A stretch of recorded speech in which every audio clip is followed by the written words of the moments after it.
Fala, fala, fala, protagonistas! Estamos aqui para mais um episódio do Protagonismo Esporte Clube, o seu podcast de empreendedorismo, carreira e negócios. E hoje temos alguém que acabou de chegar de Portugal. É international o negócio. É global, né? É global. Mindset global, não é?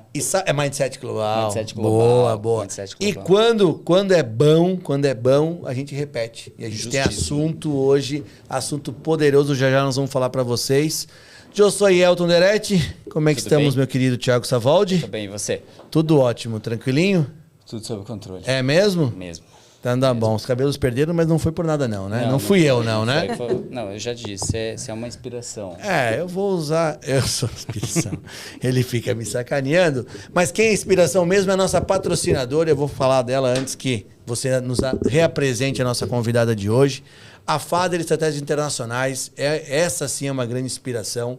Mindset global. Eu aprendi com a Fader global, isso aí. Boa, viu? Inspirando o nosso Tiagão aqui. A Fader tem mais de 25 anos apoiando empresas na área internacional, seja na exportação ou na importação. Eles desenvolveram, de fato,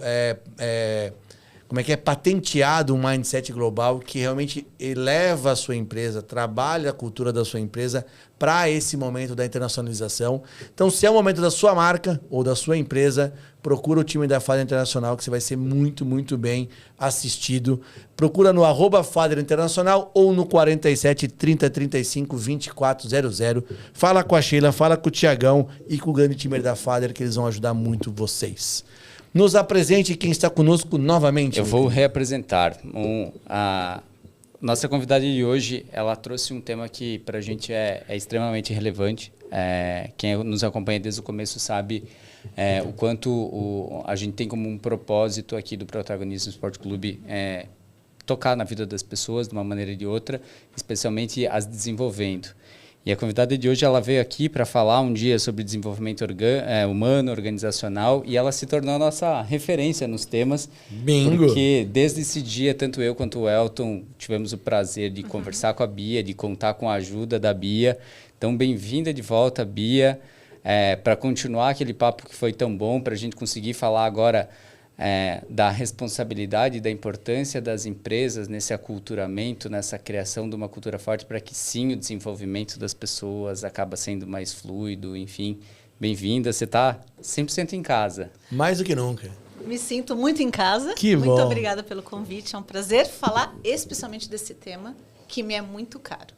Que bom, que bom. Bia, obrigado de novo pelo tempo. A gente sabe que é corrido e a gente fica muito feliz, realmente, de recebê-la aqui de novo, tá bom? Muito obrigada. Conta pra gente, vamos começar a desbravar, porque como a gente sempre combina, a gente não faz muito playlist de perguntas, então a gente vai debatendo a brincadeira aqui. Como é que se constrói? Quais que são os desafios de uma construção de uma cultura forte? Bem, cultura sempre existe. Esse é um bom ponto. A cultura existe. E a cultura ela foi modelada pela história daquela empresa, principalmente dos fundadores e da alta liderança. Né? Então, o legado de quem passou pela alta liderança e o comportamento da liderança atual é que define a cultura. Então, a cultura existe. A questão é, as empresas precisam conhecê-la e geri-la. Caso contrário, você deixa literalmente dinheiro na mesa. Perfeito. Bia, mas esse é um ponto que eu quero explorar com você. Assim, ela existe porque, independente de alguém parar e dizer assim, vamos criar uma cultura, ela está enraizada nessa maneira de pensar. E agir. E agir. E nem sempre... porque a gente sabe que tem várias empresas que estão com a parede estampada, né, na cultura. Nem sempre elas são a mesma, né? A cultura da parede não é a cultura da ação. É um sentimento meu? É uma realidade? Como você encara essa questão da cultura nas empresas? É a realidade. Né? Normalmente, o que está na parede é o desejado, mas não necessariamente a cultura percebida. Então, cultura, para mim, entrou na minha vida em 2005. O Itaú, e eu tenho autorização formal para falar, que eu já falei em congressos em 2016, tanto do Itaú quanto da Pernambucanas, que são 2 dos meus primeiros projetos de cultura. E, a partir daí, toda empresa, quando eu piso, o primeiro trabalho é de cultura. Perfeito. Qualquer empresa de qualquer tamanho, o primeiro trabalho é de cultura. Para saber onde eu estou pisando. Seu mindset de chegar e entender. Chegar e diagnosticar a cultura. Onde eu estou pisando? qual é a cultura percebida e qual é a cultura desejada. Qual é a diferença entre a cultura percebida e desejada e o que faremos para chegar no desejado. Se é que o desejado ainda é o que deve ser trabalhado. Porque muitas vezes o desejado, inclusive, está distante daquilo que suporta a estratégia. Né? A frase que mais se fala no mundo do desenvolvimento organizacional que é do Peter Drucker, que é a cultura come a estratégia ou devora a estratégia no café da manhã. Perfeito. E, de fato, devora. Sim. Quantas empresas têm uma estratégia linda, maravilhosa, construída com as top 4, top 5 big companies de consulting, né? Todas as grandes consultorias ajudaram as grandes empresas a definir uma super estratégia e isso não passa de um desejo. Perfeito. Por quê? Porque a cultura realmente devora essa estratégia. Então, a partir do... Cultura organizacional é um tema necessariamente de conselho, é um tema necessariamente de diretoria. Isso tem que ser discutido todos os anos, constantemente. Tem que ser medido e gerido. Caso contrário, você deixa dinheiro, como eu disse, deixa dinheiro na mesa. Porque uma empresa altamente adaptável ao contexto, ela demanda gestão de cultura. Sim. Entendeu? Porque você precisa saber, de fato, quais são os comportamentos que essa liderança propaga, qual é a diferença entre discurso e prática, e como você trabalha para que aquilo que é desejado se torne realidade. Então, muitas vezes, vou pegar o caso da última empresa que eu trabalhei full time. Né? Hoje eu sou as a service, então eu trabalho... Neste momento, eu estou com um contrato fixo, mas estou fechando outros contratos fixos, então eu vou trabalhar com de 2 a 5 empresas no máximo, mas são várias. Meu último contrato fixo, a gente fez um trabalho em 2019 de cultura, e um dos valores, que inclusive eu era executiva daquela área, que era a área de atendimento ao cliente, aquele valor ele era desejado e não era ainda realidade. Eu trabalhei para que ele fosse realidade, mas nós tínhamos consciência de que era desejado. Então, algumas vezes acontece isso. Entre o atual e o desejado, existe um caminho. Você, então, declara o desejado e diz que ele é o desejado e que a gente vai trabalhar para que ele ocorra. Mas a gente tem que trabalhar ativamente. Mas aí a gente pode chamar esse desejado de cultura? Porque eu tenho, na minha forma simplista de entender, para mim, cultura é o jeitão que a empresa faz as coisas. Melhor definição para isso. Então, assim, se ela faz do jeito A, mas a gente deseja do jeito C, o C pode ser chamado de cultura naquele momento? Cultura desejada. Como cultura desejada. Já é nomenclatura de cultura desejada. Mas você já declara como valor. Entendi. Então, legal. Por quê? Para que a cultura desejada... Para a gente chegar na cultura desejada, a gente precisa praticar aquele comportamento. Boa. Então, eu declaro como um valor a ser perseguido. Mas as empresas que não contrataram a Bia, né, eu vejo muita empresa, na verdade, chamando esse desejado de cultura. Então, ele traz do ponto futuro para o ponto agora e diz assim, essa aqui é a nossa cultura, gente. Não. Tá tudo bem? Essa é a cultura, vai para a parede e tal.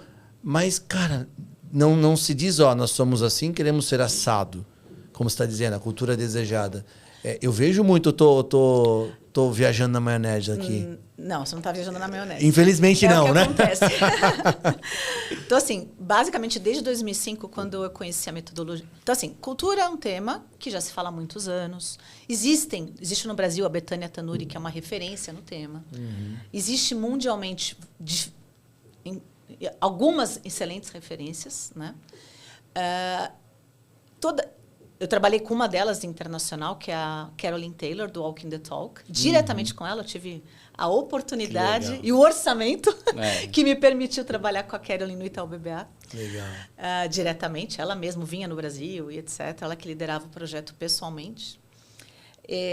Então, eu já tive trabalhando com várias pessoas, com a Bethânia, com a Caroline. Não trabalhei com o Schein, né, que é uma das referências do Edgar Schein. Estou batendo no microfone, Vinícius não briga comigo. Não tem problema, o Vinícius é bonzinho. É bonzinho. Eu não trabalhei... Então, assim, existem Edgar Schein há muitos e muitos anos, Bethânia Tanuri no Brasil, Caroline Taylor no exterior, mas existe o Richard Barrett, que há muitos anos começou a propagar o diagnóstico de cultura por valores. Eu conheci essa metodologia em 2005 e desde então é esta metodologia que eu me certifiquei e esta metodologia que eu sigo. Por quê? Porque ela é muito pragmática. Ela mede cultura como valores pessoais, valores percebidos e valores desejados. E eu trabalho no censo, até porque o preço de fazer censo ou fazer recorte é o mesmo. Então, eu faço o censo de toda a organização. Claro que eu também tenho os recortes demográficos, se eu quiser analisar, mas o trabalho de cultura, ele é a partir de uma escuta de toda a organização, de quais são os valores pessoais. O que é importante para você, o que é importante para você, o que é importante para mim. Como você percebe a organização hoje, nós três, e como nós desejássemos que ela fosse. Perfeito. Da intersecção entre valores pessoais e cultura atual, a gente mede o quê? O grau de dissonância entre o que eu valorizo, o que é importante para mim na pessoa, eu, colaborador, e o que é importante para a empresa. Perfeito. Quando existe uma diferença muito grande entre o que eu valorizo, o que para mim é importante e o que é para a empresa é importante, começa a ficar chato trabalhar nessa organização, começa a ficar desgastante. E aí eu preciso me mover. A não ser que a organização tenha uma força muito grande, que todos nós desejemos algo, Diferente. e a organização vai trabalhar para isso e eu vou ser parte desse movimento. Caso contrário, esta organização não é mais para mim. Que é quase impossível a opção da organização mudar isso, né? A não ser que seja algo, por exemplo, então, vamos lá. Então, valores pessoais e cultura atual é muito mais uma avaliação pessoal e uma avaliação do quão já existe um alto grau de adaptação dos colaboradores para trabalhar naquela organização. Cultura atual e cultura desejada.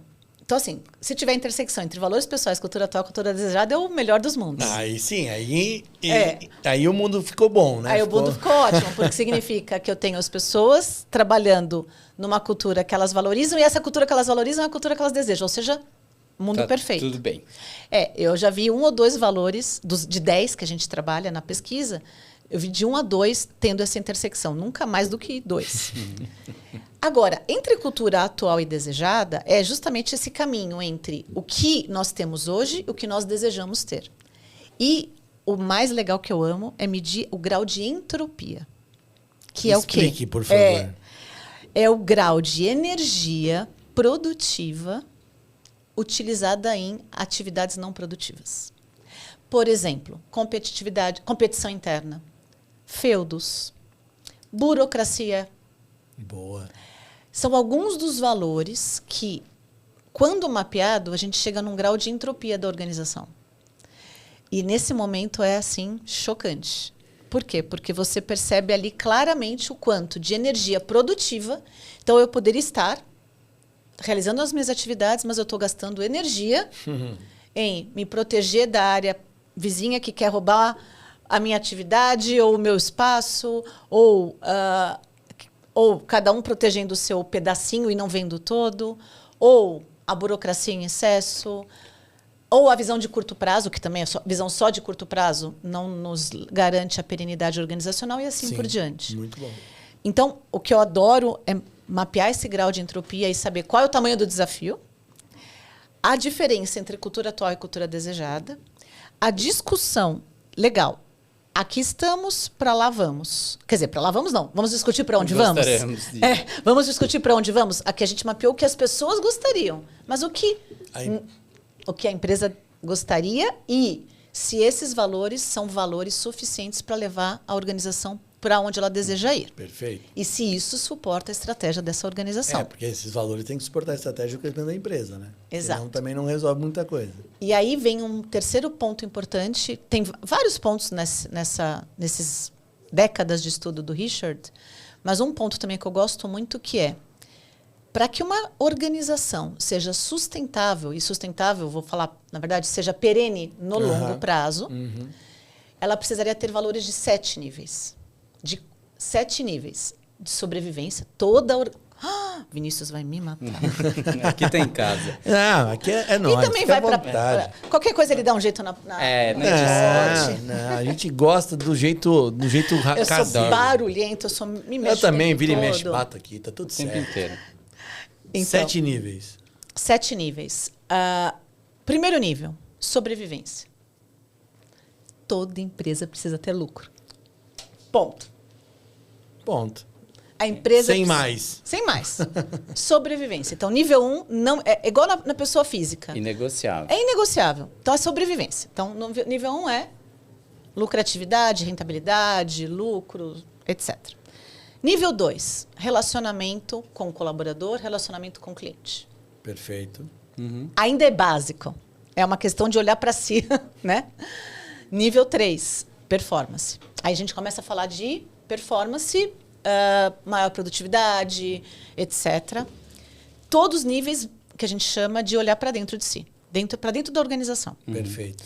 Nível 4 são valores de inovação. É ali que a gente começa a ir para um outro Expandir patamar. pra fora. Exato, para expandir.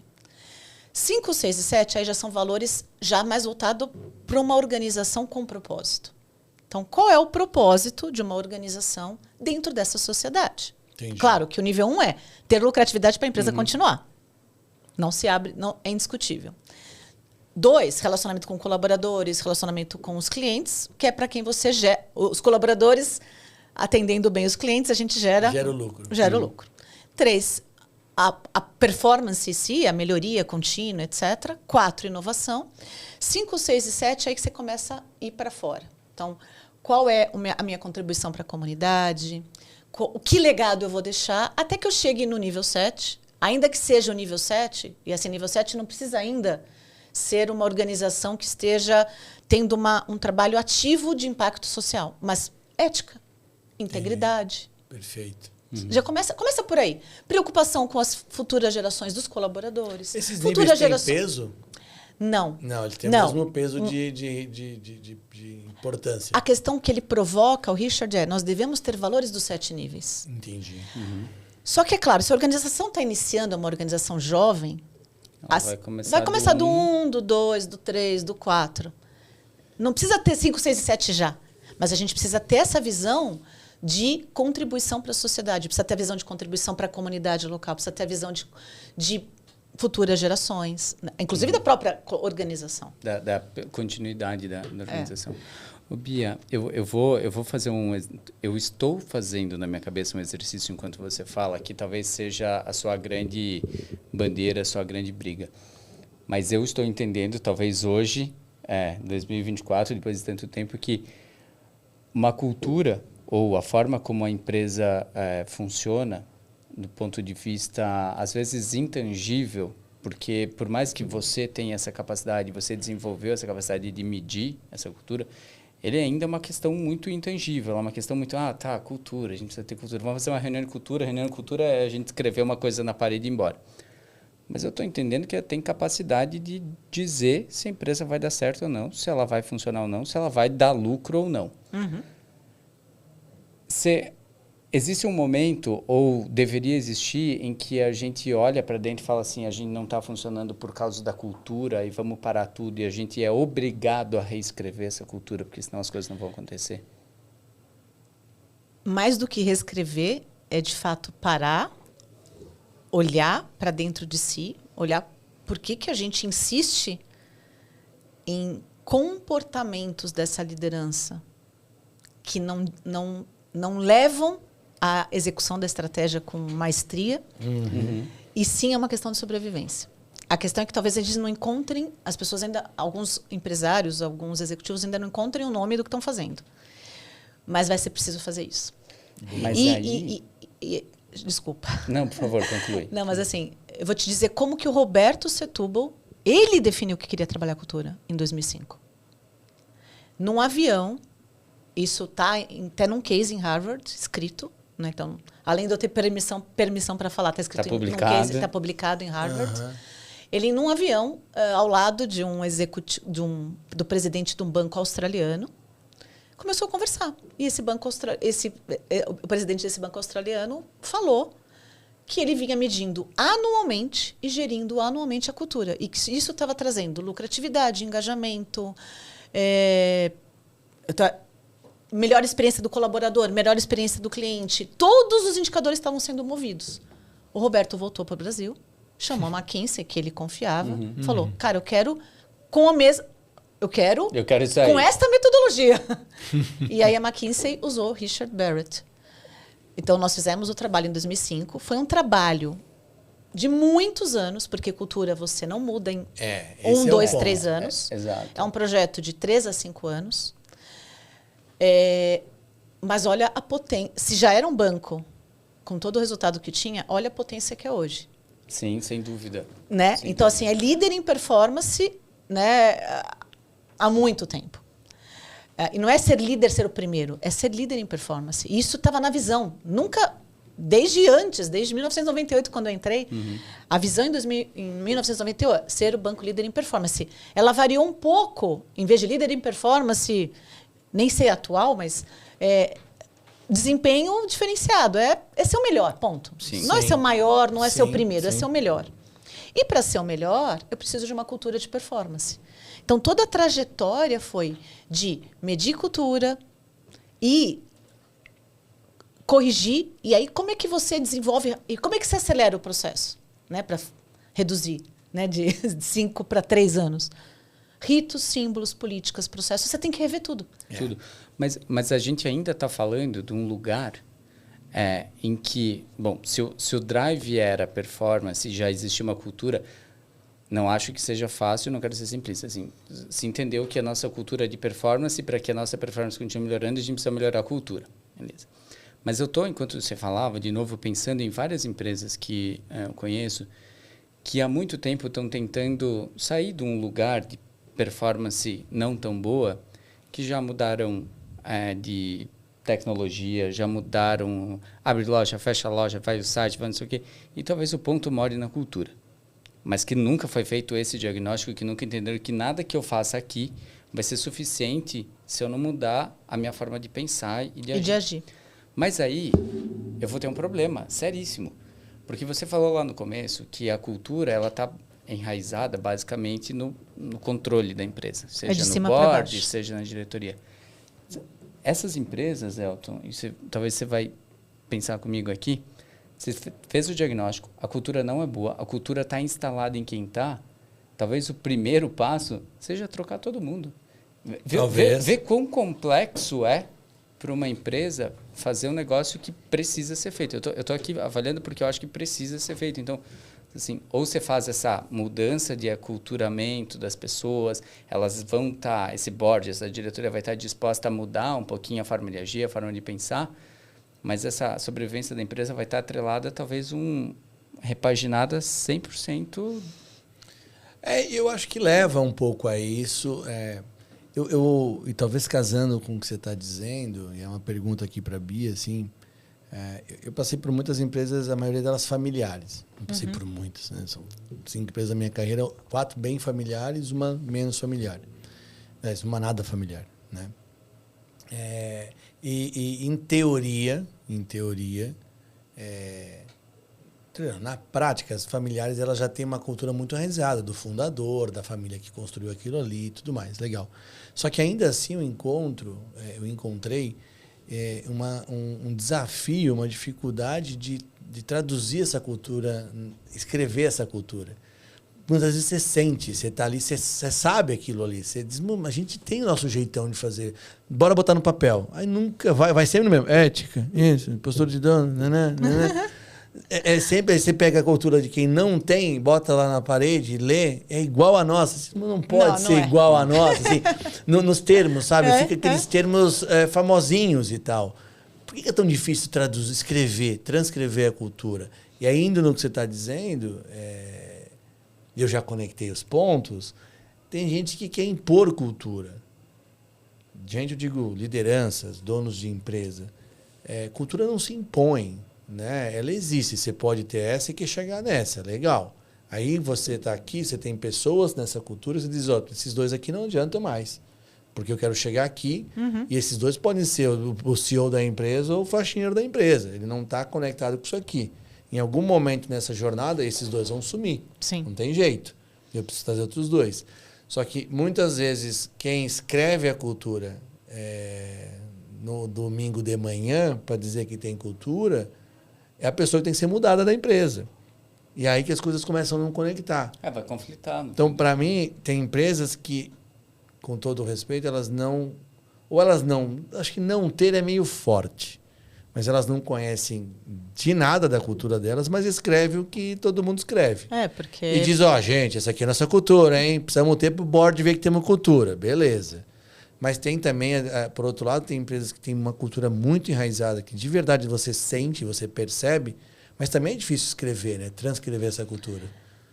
Assim, o exercício de escrever os valores para que esses traduzam a cultura é um exercício que necessariamente, né, é uma jornada. Então, acho que assim, a partir do momento que você mede, né, a cultura via valores, partindo dessa metodologia, tem outras metodologias, mas partindo dessa metodologia, você vai ali avaliar, então, a congruência entre valores pessoais, cultura atual, cultura desejada, o grau de entropia,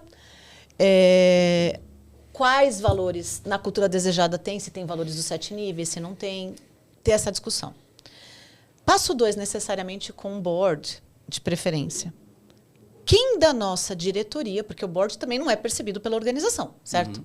Então, quem da diretoria tem no seu comportamento naturalmente aqueles valores.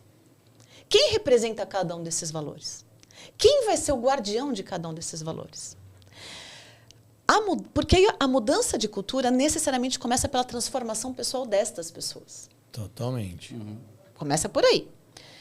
Aqueles que não conseguirem essa transformação, realmente vão ter que sair. Perfeito. Caso você queira chegar nessa cultura. E acho que esse momento foi um momento muito importante, né? No primeiro evento de divulgação da cultura desejada do Itaú, e eu estava no primeiro, porque imagina, né? Milhares de líderes, como eu cuidava das unidades no exterior, então a gente era no Credit Card Hall, que agora tem outro nome. Agora gigante. Imagina, aquilo lá, 6 Vibra, acho que agora. 6 ou 8 eventos daquilo lotado. Gigante. Nós reservamos no primeiro evento a tradução simultânea para todas as pessoas dos executivos dos outros países. Então, eu fui no primeiro, porque eu levei todos os executivos de todos os países do exterior, e o Itaú tá. Europa, América do Sul, América do Norte, Ásia. Então, todo mundo veio no primeiro para a gente ter a tradução simultânea para todos. Então, eu estava no primeiro dia, no primeiro evento. E uma pergunta foi, levanta a mão, Roberto. Se um executivo, e todo mundo sabia quem era o executivo que aquela pessoa estava dizendo, se um executivo não se adaptar a isso, o que ocorrerá? Ele falou, será desligado. E realmente essa pessoa foi desligada. E eu trabalhei diretamente com esse executivo, um excelente executivo, mas que não... Mas não fazia naquela cultura não tinha mais a ver com aquela cultura. E ele chegou a ser desligado porque ele não se adaptou à nova cultura. Então, claro que o primeiro passo é alguém que diga, se alguém disser neste momento da discussão na diretoria executiva, eu não quero fazer parte, já. Se eu quero fazer parte, eu quero participar dessa jornada, cabe sim à organização ajudar nessa transformação pessoal. Concordo. E se ela não ocorrer, vai ter que ser desligado. Sim. Porque isso eu já desliguei várias pessoas, inclusive do meu time e da diretoria, né? Já desliguei várias pessoas justamente assim. Não se sobrepõe ao todo. Não existe. Fantástico essa. Não pode... Assim, muitas vezes você desliga um excelente executivo, uma excelente executiva, mas é ela ou o todo. Ou ele ou o todo. Ou a pessoa e o time. Entendeu? Então, assim, no caso aqui ou esta pessoa ou a cultura desejada que vai suportar a estratégia, vai suportar a perenidade dessa organização. Eu acho que tem 2 pontos aí. Frase sensacional. Essa é a frase de corte. E o legal é... Escreve aqui embaixo, Vinícius. Escreve aqui embaixo. Não se sobrepõe ao todo, independente do que for. Sim, independente do que for. Esse é o grande ponto. Deveria ser. Não, mas aí estamos falando de seriedade de cultura, né? Não de cultura fake, mas de gestão de cultura, né? Talvez o que você disse e no exemplo que a Bia está trazendo, e vale para todos os empresários que nos estão nos ouvindo, o Roberto ouviu lá a cultura, o esquema do cara do Banco da Austrália. Aí, quando ele volta ao Brasil, tem uma parte dos executivos, dos empresários brasileiros que dizem assim, tá bom, no avião eu escrevi a cultura aqui da nossa empresa, gente, é isso aqui, bora botar lá, gente, gestão, RH, sei lá como eu já... Faz campanha, faz divulgação, chama todo mundo, bota o Credit Card Hall e vamos contar a minha cultura para eles. Tem uma parte de empresários que faria isso. tem uma parte de empresários, que foi o caso do Roberto, dizendo, não, eu talvez até conheça, talvez seja o cara que melhor represente a cultura, mas transcrever é outro processo. Construir isso é um processo, não é como você falou, é uma jornada, não é um negócio que você simplesmente acorda, pô, vou botar um café da manhã, vou escrever aqui e levar para a turma lá na empresa. Então ele foi lá e contratou uma empresa, independente de ser a melhor consultoria ou não para aquilo, não é esse o ponto. Ele escolheu uma metodologia, contratou uma empresa para fazer o processo de cultura na empresa dele. Sim. Então, para mim, essa é um pouco da diferença, porque esse cara que vai escrever, talvez ele está escrevendo grande besteira, do dia que ele acordou. E aí ele começa a causar um problema enorme. A gente trabalhando numa empresa que o dono resolveu escrever a cultura do dia para noite. Sim. Que ele escreveu. E quando foi para a parede, ele disse, cara... Não, isso não é. Não tô entendendo. Não é e nem será. De que livro ele tirou, será? Fiquei pensando. Eu preciso ler a publicação, mas eu acho que teve um outro ponto no meio dessa história toda do Roberto, que possivelmente ele deve ter feito esse exercício de que, para chegar nessa cultura vai demandar uma adaptação, inclusive minha. Não tenho dúvida. Inclusive, porque é uma mudança de mentalidade, é uma mudança de atitude. Para você ter uma ideia, ele e os vice-presidentes aprenderam a meditar. Não, tá vendo? Ele e os vice-presidentes aprenderam a ser buddy um dos outros. Um se responsabilizou por outro. Esse é o ponto. Porque assim... porque isso é mentalidade e atitude. É mudança total. Mas eu digo, ele chamou uma consultoria. Se ele vai querer fazer só porque ele é o cara da empresa, não ia dar certo. Porque ele não ia conseguir fazer isso. Mas o meu ponto, que a Bia está respondendo aqui, é até mais do que isso. É assim, eu gostei dessa cultura. Eu acho que é exatamente o que eu preciso para levar a minha companhia, que tem um match com essa cultura, porque também é outra coisa, né? Você vai ver uma cultura de alguém que você fala assim, nossa, maravilhoso o resultado dessa empresa, por causa da cultura, eu vou transformar a minha naquilo e não vai acontecer, mas tem um match, funciona, mas vai demandar, independentemente, ele como CEO, como responsável de tudo, ia demandar uma mudança nele. Por quê? Podia ser que ele tinha alguns dos valores, mas não todos e nem no nível que precisava. Ou então, ele tinha, mas ele ia precisar mudar a forma como ele avaliava o seu time. Então, é exatamente aí. Acho que vou só deixar bem esclarecido. Ele gostou da metodologia, ele gostou do processo. Mas cada mensuração de uma cultura e a definição é completamente... Diferente. Aí, uma vez definido, vou dar um caso real. Carteirada valia. No Itaú do passado. Pré-2005. O que é carteirada? Eu quero assim. Um vice-presidente falava, eu quero assim. Eu sou vice-presidente. 2. R na circular, mas não acerte fora dela. Circular eram as políticas. Tá? R dentro da política, mas não acerte fora dela. Era parte da cultura. Era uma frase que a gente falava entre si. A gente falava, lá vem a carteirada, a gente falava... Porque a gente, né? E a gente falava, R na circular, não acerte fora dela. 2 casos reais. Então, o que acontece? Mudança de... eu mesma, né? Imagina. Quando eu cheguei, apostaram que eu não ficaria um mês. Porque doutor... Você fazia... Na minha época, quando eu entrei, em 1998, era tudo por papel. Para você falar com o vice-presidente, você fazia um paper para doutor tal, tal. Aí eu fui escrever um paper e eu descobri... Porque tinha... Eu era vice-presidente, diretor e superintendente, que eu ia colocar no cabeça, né, para os destinatários. Eu falei, nossa, aqui o pessoal fala doutor, então eu vou descobrir quem tem doutorado ou não. Que só o é o mais lógico. Só o superintendente tinha doutorado. Aí eu fui, vice-presidente. Eu ainda tive o juízo de, vice-presidente, diretor estatutário, porque em banco diretor são estatutários, e aí o superintendente, que é o último nível CLT em banco. Aí eu cheguei, e doutor, e o nome do superintendente, que era doutor, era professor da GV, né? E mandei ao mesmo tempo, era um paper para todos, né? Aí passa o motoboy, não, era o contínuo, né? Que era, o contínuo passava o mocinho, jovenzinho, né, um aprendiz, nem era aprendiz ainda, na lei ainda, mas pegava um envelopinho e saía distribuindo. Quando a minha chefe pegou, porque ela era uma das destinatárias, ela pegou e abriu e falou, você não mandou para todo mundo, né? Eu falei, mandei. Manda recolher já! Eu, oi? Oi? Porque é aí que eu entendi que doutor era os estatutários, os demais não eram doutores. Entendi. Oh, não meu tinha pai. nada a ver com o título. Então, o que formal. acontece? Quando ele faz o diagnóstico, ele vê a cultura atual e a cultura desejada, o grau de entropia, ele fala, eu quero mudar essa cultura. E aí o que acontece? Um dos valores, carteirada, não vale. Perfeito. Outro, não são processos servindo... não são pessoas servindo processos, são processos servindo pessoas. Perfeito. Muda São completamente. Só que quando eu, Roberto Setúbal, declaro isso, eu preciso ser assim.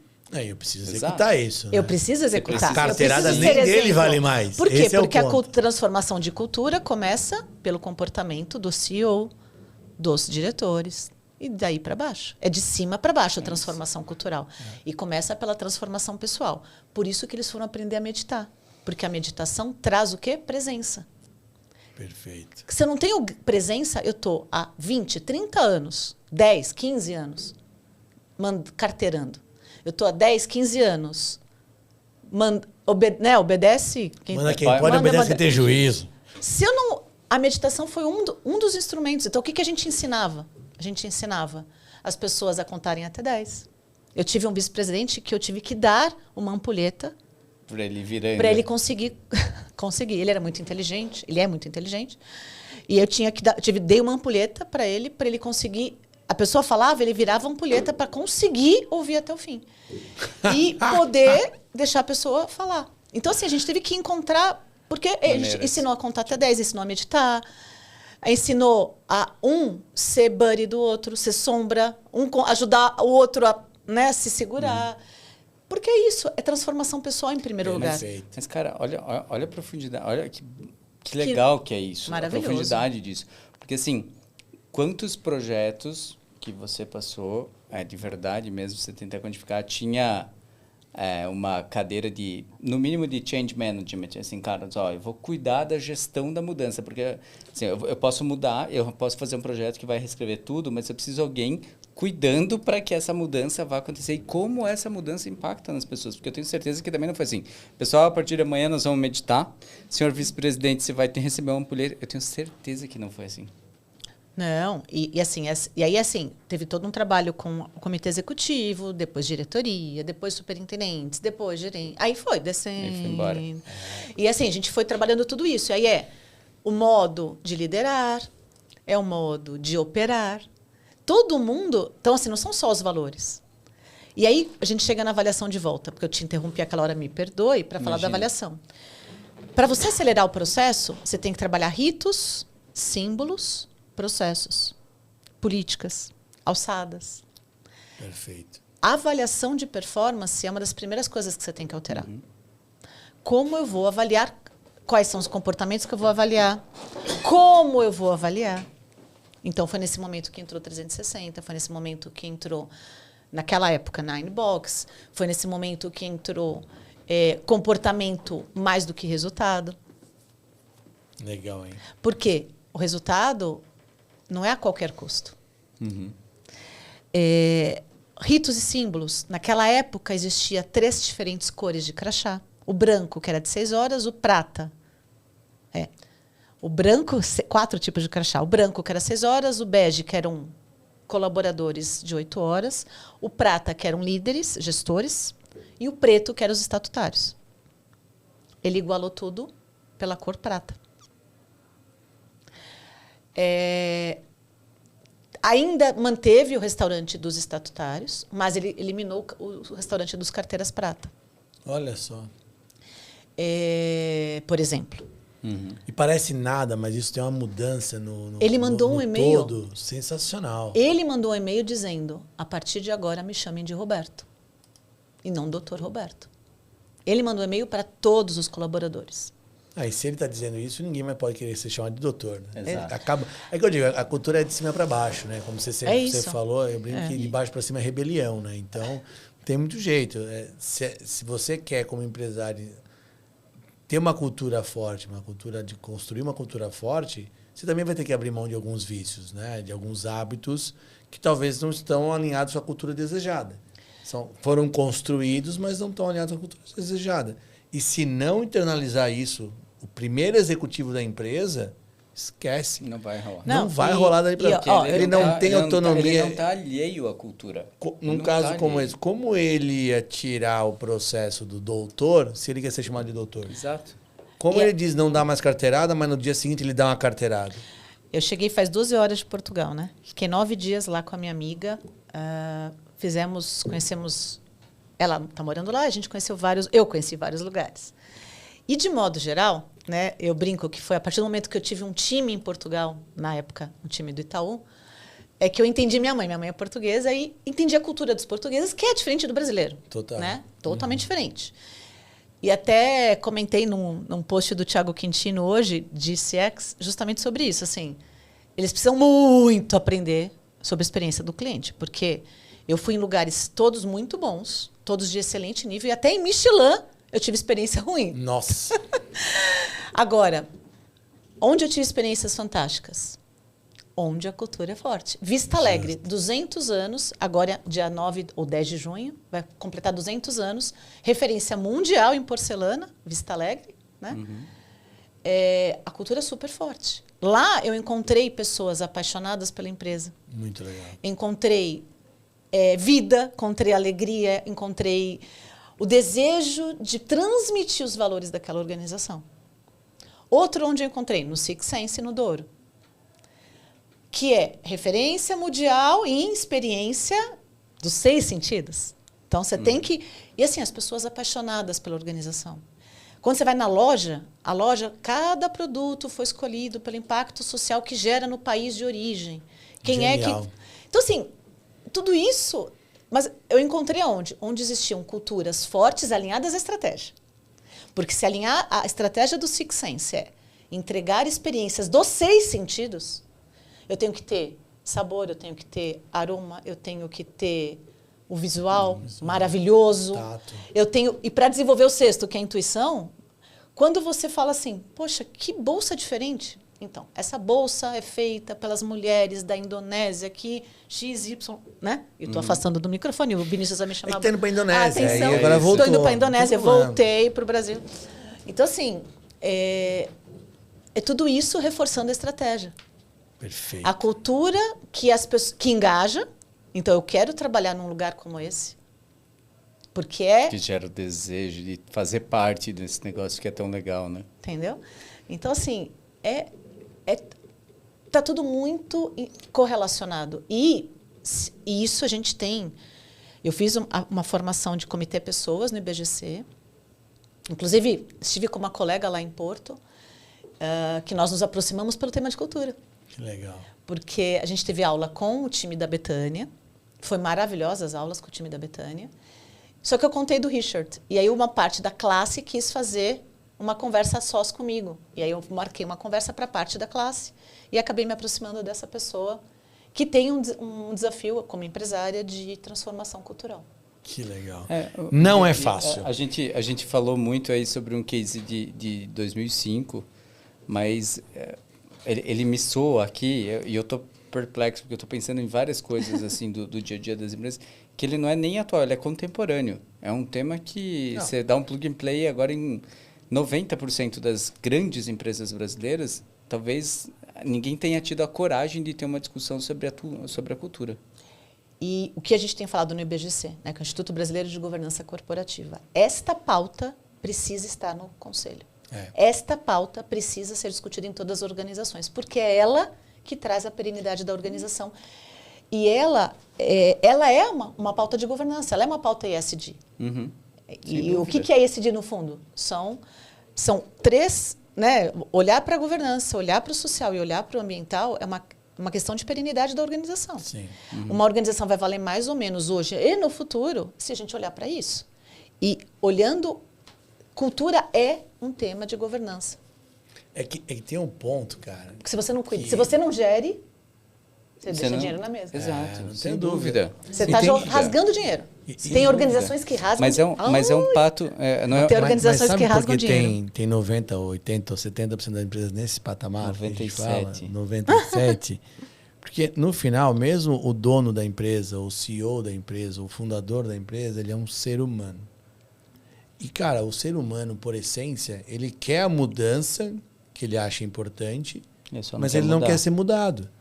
Então, quando esse ser humano, empresário, fundador ou CEO, ele consegue entender, ter essa maturidade que o Roberto teve lá atrás, entre outros também tiveram. Sim. Dizer, cara, não é mais sobre mim, é sobre a minha empresa. Eu preciso fortalecer minha cultura para não deixar mais dinheiro na mesa. E meio que se livra dessas amarras, dessa soberba e tal, e vai jogar o jogo com todo mundo, é que o jogo muda. Agora, sim, eu vejo muito, e a gente já viu muito, eu quero a cultura linda, maravilhosa, traz a consultoria e tal, mas é da minha pessoa para baixo. Eu sou alheio à cultura. O meu continua. Isso. Aí não funciona. Mas... E aí, quando ele faz isso, o próprio, se é o dono, o CEO vai fazer igual, dizer, não, então somos nós dois fora. Isso. Aí no próximo mês, não, vamos tirar os diretores também dessa. Acabou. E acabou. Acabou ali. Né? Então, mas que é um ato de coragem, né? É que para você mudar, você precisa aceitar ser mudado, senão não vai acontecer. É um ato de coragem. E aí você tem que chamar a Bia, porque aí você não precisa ter essa responsabilidade de, eu tomei essa decisão. Você, cara, não trouxe uma pessoa que tem a condição. Não, então, mas acho que é isso. Acho que o primeiro passo é você ter a coragem de olhar. Então, o primeiro passo é diagnosticar. Você dá só aquele... O primeiro passo é só diagnosticar. E esse diagnóstico... E, sinceramente, eu vou falar... nunca aconteceu de uma organização, após o diagnóstico, nenhuma organização pela qual eu passei, nunca aconteceu dela jogar fora o diagnóstico. Mas vamos pensar em coaching ou mentoring de pessoa física. Muitas vezes, a pessoa não quer. Sim. E aí eu falo, tanto é que assim, as pessoas falam, mas você não fecha um pacote? Eu falo, não, eu não fecho pacote. Porque eu não sei se você vai responder em 1, 2, 4, 8, 12 sessões. Eu já fiz o processo inteiro em 4 sessões, 7 sessões, 12 sessões. Sim. Mas teve vários processos que eu falei, cara, você não está pronto para isso. Perfeito. Ou a pessoa não quer o diagnóstico, ela não quer se olhar. Então, assim, cara, não é agora, vai para terapia primeiro, volta depois. É igual ir para terapia e mentir para terapeuta, né? Você tá fazendo o quê, cara pálida? Não, então. Então, assim, agora... Não dá para mentir para terapeuta. Mas você acha que não? Eu faço terapia, minha terapeuta fala que tem um monte que mente para ela. Mas por quê? Já pensou se tu paga para conversar com uma pessoa e tu vai mentir para ela? Mas, cara, as pessoas têm medo de contar suas verdades muitas vezes. Acontece. A pessoa vai para mentoria para ouvir um monte de coisa. Vive na fantasia, né? Mas assim, o ponto eu nunca peguei uma PJ que falou, vou jogar fora o diagnóstico. Tá? Mas não necessariamente ela aplicou, né? Então, eu sempre falo assim, vamos lá. Eu sempre falo, eu falo para a pessoa física, você irá mais rápido e mais longe quanto você se permitir. Perfeito. Para a pessoa jurídica, a partir do momento que você olha o diagnóstico, a segunda decisão é qual é a cultura desejada e que você... Assim, esse é o problema, por isso que eu estou falando. Não é pegar a cultura desejada pelos colaboradores e aplicar também. Qual é a cultura desejada que a minha estratégia vai alavancar minha estratégia, vai tornar meu resultado melhor. Qual é a cultura desejada que eu suporto? Exato, porque é aquilo que a gente falou antes. Não adianta eu mirar no Itaú, numa Gerdau, e diz, cara, beleza, estou muito distante. Não, uma Amazon, né? As famosos, né? Então, assim, todo mundo quer a cultura da Amazon, todo mundo quer a cultura do Facebook, da Meta. Gente, funciona ou não, até para a própria Meta. Exato. Então, não é isso. Então, assim, qual é a cultura que eu suporto? Eu, como dono, como sócio, como CEO, qual é a cultura, ou como conselho? Qual é a cultura que a gente vai dar conta? É porque tem que dar conta? Tem que dar conta. Vamos tirar a carteirada, gente? Se é para fazer, faz bem feito, né? Ou então, isso. melhor não fazer. Então, eu nunca vi uma organização não fazer nada a partir do diagnóstico. Então, o primeiro passo sempre é o diagnóstico. Tem que bancar o diagnóstico. A partir do diagnóstico, você pode não fazer nada. Agora, o que eu só vou te recomendar é, se você fizer o diagnóstico e depois não quiser fazer nada, por favor, declare para a organização. Muito obrigada pela pesquisa que vocês responderam. Por hora, não vou fazer nada. Seja íntegro e declare, porque a pior coisa é você ouvir qualquer coisa de colaborador, qualquer coisa de cliente e não fazer nada. Tipo e mais do que mentir para terapeuta. Exato. Assim, você pergunta, eu quero te ouvir, Bia, por favor, me fala o que está errado. Aí você fala assim, fechou. Não, e assim, É fazer algo e declarar que está fazendo também, tá? Também. Tá. Ou não, ou fazer ou não fazer, declare. Tem que declarar. a sua Transparência, Você tem que fazer abertura. o que fala, É, você porque tem o que seu falar o time- que faz também. O seu time se dedicou para responder aquilo ali. Exato. Então, tenha respeito por E ele. É o mínimo de respeito. E gerou uma expectativa. Não Exato. tenha dúvida. E que não pode tenha sim, por mais doído que seja, pode ser sanado com tipo, entendemos, mas nesse momento não dá para fazer um Não movimento. estamos prontos para isso. Joia. Mas Tudo ficar bem. em silêncio e Não dizer dá. assim, não dá. É por isso que a gente trouxe a Bia de novo aqui. Valeu? Porque valeu muito. Eu acho que deveria ter um especial Bia uma vez por mês. Temas relacionados a pessoas, culturas, organização. boa. Aí vai virar terapia. Vai virar. Boa, terapia. Vai fazer- Terapia protagonista. Isso, Bia Terapia agora. Bia, pra gente fechar, a gente não fez no nosso último episódio, porque o papo foi tão fantástico que o Voz da Consciência quase jogou água na gente pra expulsar a gente. Hoje de novo. Né? Hoje de novo, pra variar, mas nós não vamos perder a nossa tradição. Que a gente sempre fecha uma pergunta para casar com o nosso mote do Esporte Clube. O que foi um momento esportivo que você viveu, ou que você assistiu, ou enfim, que tem a ver com o esporte, que te emocionou, que te deixou, que sempre que você lembra, você tem um carinho especial? Bem, até os 40 anos eu não corria. E aí eu comecei a correr por necessidade. Eu entrei na menopausa aos 39 e descobri que sem reposição hormonal, eu não podia fazer. A melhor forma de combater os malefícios que a menopausa traz era atividade de alto impacto. Olha só. E aí eu fui começar a correr. E aí, claro, né? 5, 10, 15, 21. 42 será aos 50 em Nova York, ano que vem. Espero você. Olha aí, mano. Uma só na vida. Ainda bem que ela apontou assim, mais perto do Thiago. Assim, não, espero você. Não, eu apontei para todo Voz da mundo que consciência, quiser. boa. Eu já tenho 15 amigas, quero mais amigas. Boa. Mas vamos lá, brincadeiras à parte. Só que aí depois do 21, de fato, quando eu fiz os meus primeiros 21, eu fiquei muito magra. Treinando sério para fazer 21 sério, eu fiquei muito magra e não gostei da brincadeira. Entendi.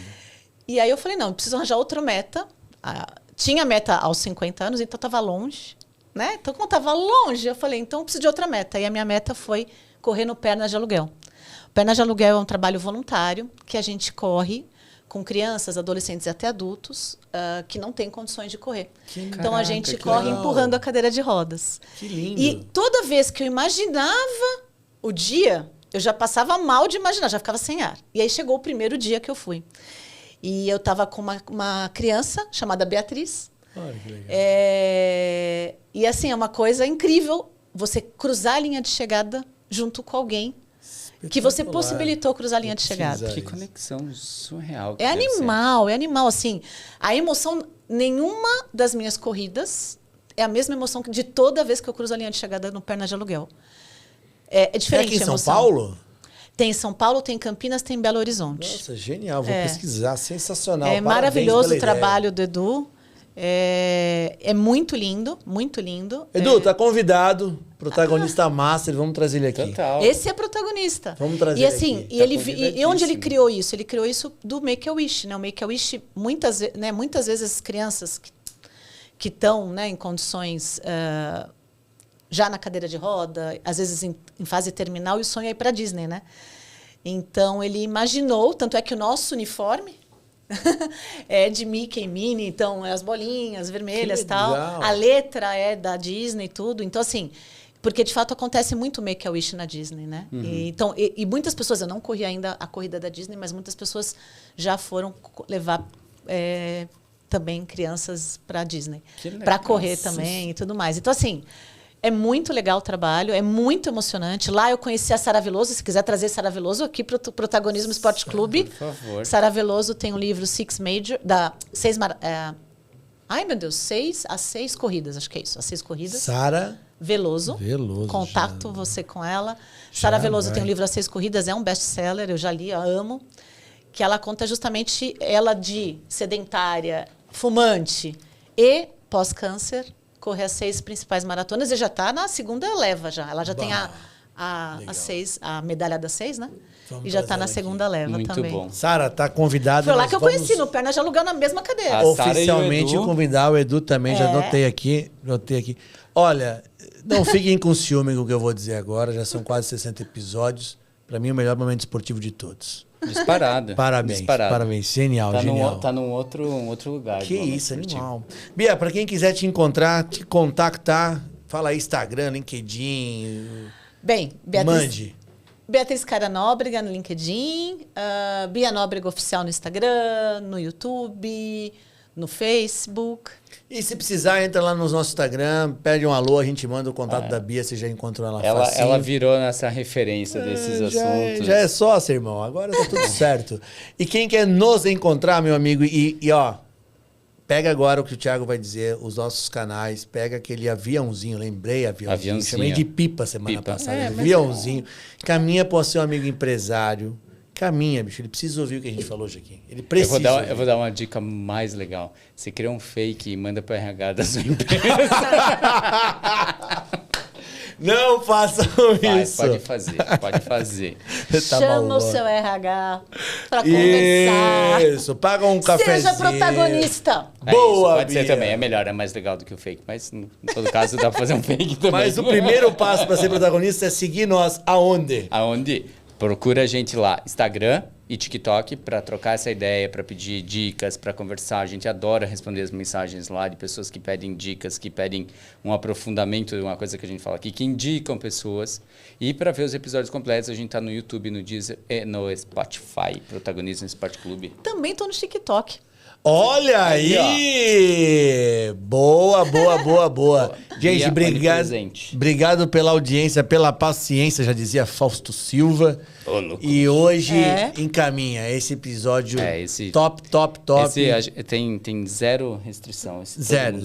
Todos encaminham, que valeu muito a pena, Bia. Obrigada.